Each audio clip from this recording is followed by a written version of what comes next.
ජීවිතය කියන්නේ අපි සැලසුම් කරලා ලියන කතන්දරයකට වඩා බෙහෙවින් වෙනස් අහඹු සිද්ධියකට. සැබවින්ම ජීවිතය කියලා කියන්නේ එක්තරා සිද්ධියක්.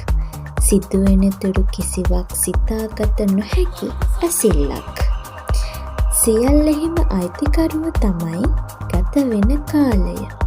ඒ සිද්ධියේ ආරම්භය, පැවැත්ම සහ අවසානය මිස කාලයට ඒ තුළ වෙන හැඟීම අදාළ වෙන්නේ නැහැ.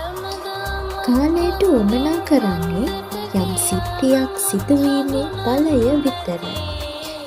යම් කිසි සිදුවීමක් සිද්ධ වූ පසු කාලය සිය නියෝජිතයන් ලවා ඊළඟ සිදුවීමට ඉඩ සාදනවා විය යුතුයි.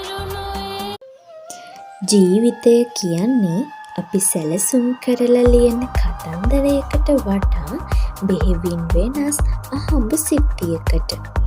සැබවින්ම ජීවිතය කියලා කියන්නේ එක්තරා සිද්ධියක්. සිදුවෙන තුරු කිසිවක් සිතාගත නොහැකි ඇසිල්ලක්. සියල්ලෙහිම අයිතිකරුව තමයි ගත වෙන කාලය. ඒ සිද්ධියේ ආරම්භය, පැවැත්ම සහ අවසානය මිස කාලයට ඒ තුළ වෙන හැඟීම අදාළ වෙන්නේ නැහැ. කාලයට උවමනා කරන්නේ යම් සිද්ධියක් සිදුවීමේ ඵලය විතරයි. යම් කිසි සිදුවීමක් සිද්ධ වූ පසු කාලය සිය නියෝජිතයන් ලවා ඊළඟ සිදුවීමට ඉඩ සාදනවා විය යුතුයි.